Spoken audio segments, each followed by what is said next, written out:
there, world changers. What a great topic, how to find your creative genius zone. I suspect that you're here watching this channel with me because you want more to life. You feel something inside you that just wants to get out and you just can't handle being one of those cog in the machine, 9 till 5 type of people, and you just yearn for something more. And even if you're working in a not-for-profit or in sustainability, you don't want to be stuck in some pokey little tiny NGO on low pay where people don't have big visions. You want to really be creating change and doing awesome stuff. I get it. I understand you. I've been this way my whole life. I've been wanting to push every boundary that I can in the field of sustainability and creativity, and I know other people have this feeling too. Many times through your life, you might think that this feeling has been something that makes you weird or that makes you don't fit in or that makes you an outsider, but I don't think that's true at all. This feeling is the world beckoning you to move deeper into your calling,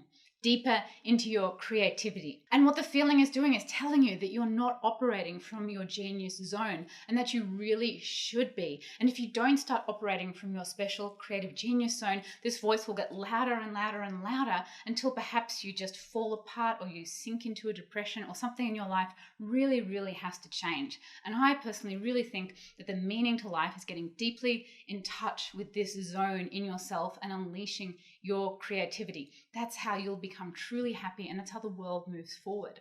The universe is constantly expanding. I mean, it started a really long time ago when there were just planets and rocks, or from what we know of. And then there was a soup with primitive life forms, and the life forms kept growing in complexity. And then as we grew in complexity, we started to use tools and started to grow technology. This is the constant forward momentum of the universe. There's this energy. You might call it God, you might call it a creative force, you might just call it the energy of the universe. But there is very literally an energy of the universe that is pushing all of the atoms to do this, to make DNA, to make organisms mate with other organisms, to make the organisms make tools and machines and technology and art that'll help us make even more organisms. This growing complexity and growing expansion of life and the universe is happening all the time, and it's only going in one direction. It's only going forward. And this relationship between natural evolution and technical evolution is told really beautifully in a book called What Technology Wants. It's written by Kevin Kelly. I'll put a link in the description below. It's a fantastic book. His central thesis is that nature and natural evolution and technology and technological evolution are essentially the same thing, that technology is just an extension of nature. And we don't really need to be seeing them as black and white, that they're two opposite other warring forces at all, that they're very much the same thing and branching within each other. And he makes a very well-crafted and powerful philosophical argument for why this is so. And how this affects us is that we're sitting at a point in time in this continuum of the universe. And we have a choice in what we can do in the continuum of the expanding creative universe. We can sit back and not do much at all. We can essentially just read the IKEA manual to life and just follow the rules, just not try and think for ourselves, not try and create, not try and expand. And that's one type of life. You'll do okay living that sort of life, but you won't do anything particularly brilliant.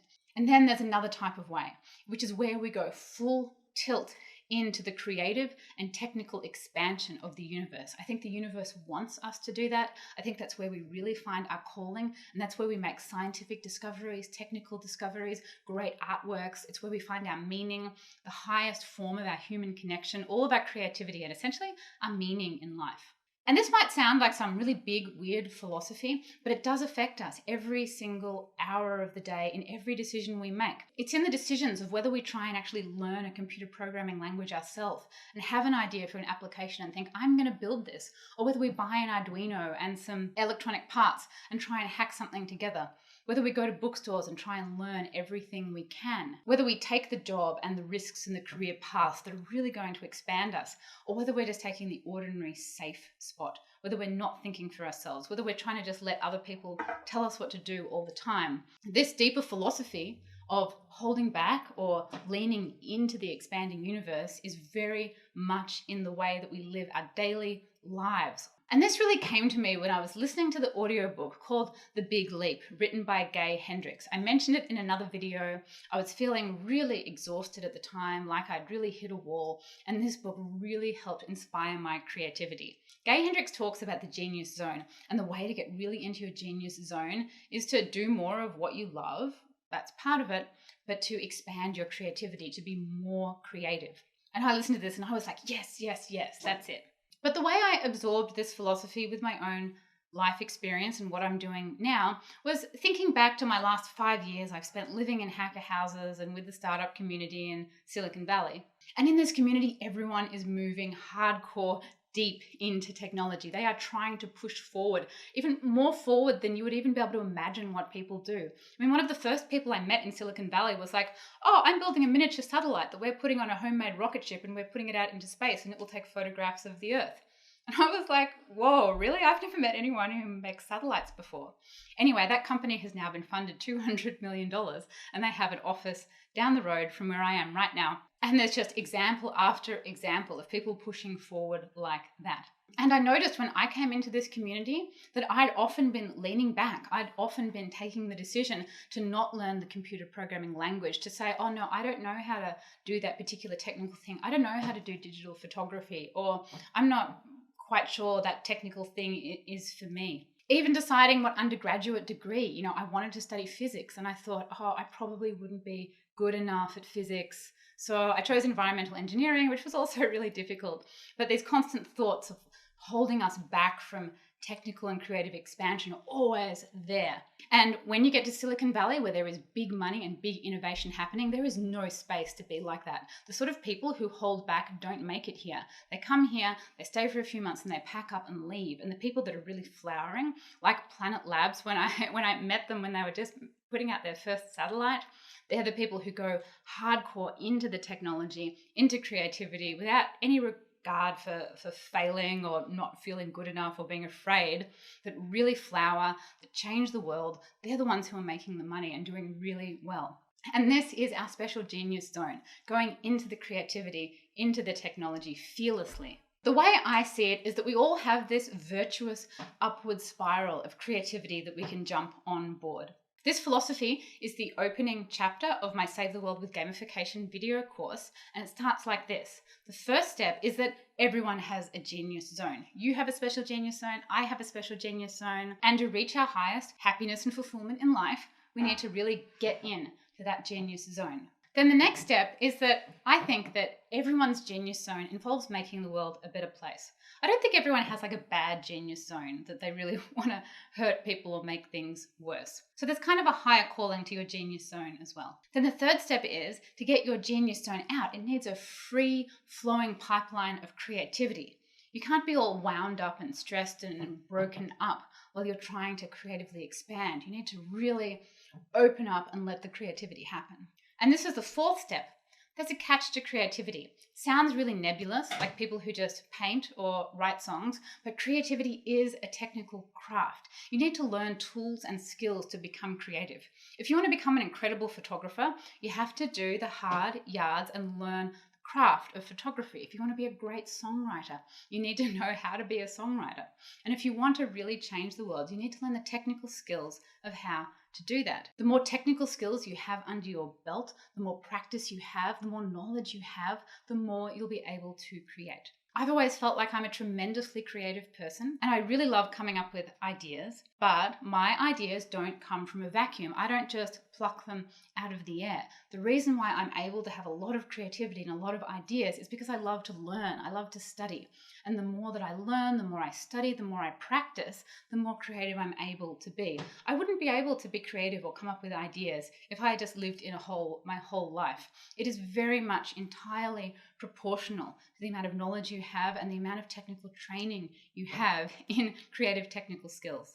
And then number 5, you need a feedback loop of the data of how you are actually influencing the world. When you're measuring what you want to change in the world, then you'll have better ideas, be more creative, and be able to change the world even more because you'll see the measurable change you'll be making. And then this measurable change will feed back into your genius zone, and then the loop goes round and around and around. And I personally think this is the meaning of life, getting on this cycle and constantly growing and expanding yourself through creativity, through your own genius zone, through making the world a better place, technically enhancing your own skills, pushing technology forward, measuring what you want to change, knowing that you're making change, and just constantly feeling this flow of energy moving. And this is where what I'm focusing on with teaching gamification comes in. It is one of the tools of the trade to be more creative.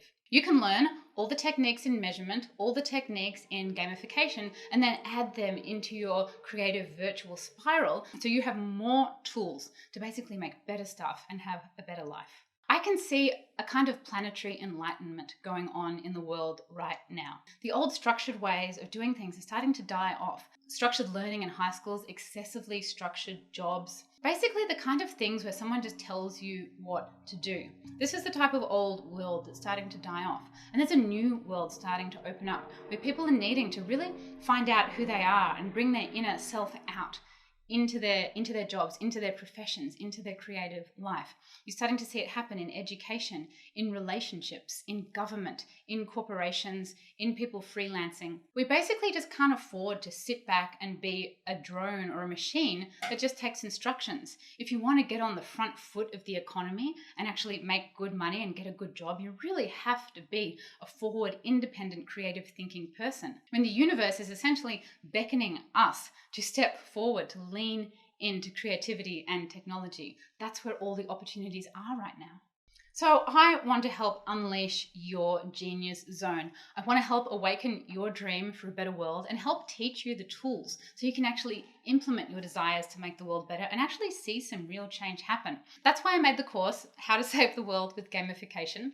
I put a link in the description below. It has 15 different gamification techniques, all with case studies and example designs. I really loved learning these techniques. I also really loved putting this article together. I've also recorded it on the How to Save the World podcast that you'll be able to find on iTunes. I hope you're inspired and you will get to work being more creative. And I will see you tomorrow for gamification technique number 5.